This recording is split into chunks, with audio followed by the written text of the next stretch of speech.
If I asked you the question, who are you, what would be your reply? We're asked this so many times in life by people asking us, tell us a bit about yourself. And I'd probably say 9 times out of 10, most of us reply with something related to work. Because if we're being real, I guess in society, we're kind of told that that is what defines us. But during this time of the pandemic, I really think we're starting to realize that that stuff doesn't define who we are at our essence, because a lot of us have unfortunately lost our jobs during this time, and we're really starting to realize that we're exactly the same people at our core from before we lost our jobs to now after we lost our jobs.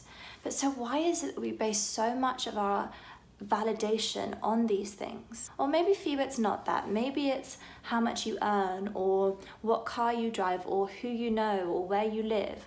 All of these things are exterior, determining who we believe ourselves to be internally. And how could we be any other way when we're told in the society that that's the value we bring to the world? Well, as hard as it might seem right now, because I know that a lot of us have probably lost a lot of possessions and money right now, but it is kind of a beautiful time for us to all really reconnect back to our truth of who we actually are, rather than the labels that we've given ourselves over the years. And the sooner we realize that we're not defined by this stuff, the better. And not just for us as individuals, but also for the world as a whole. Because that's when we'll start to value the things that are actually really important in life, like compassion for others and true human connection, deeper spiritual connection with people, rather than the things that we value so much in today's society. Now, that being said, there's nothing wrong with enjoying these things.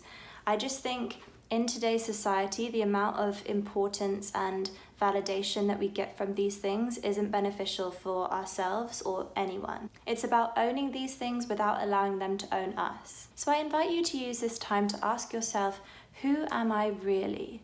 And then start eliminating things from your life that don't serve you in being that best version of yourself, the most noble, honourable and compassionate version of yourself. In Robin Sharma's book, The 5 a.m. Club, which I absolutely love, he talks all about how when we're young, we sacrifice our health for our wealth.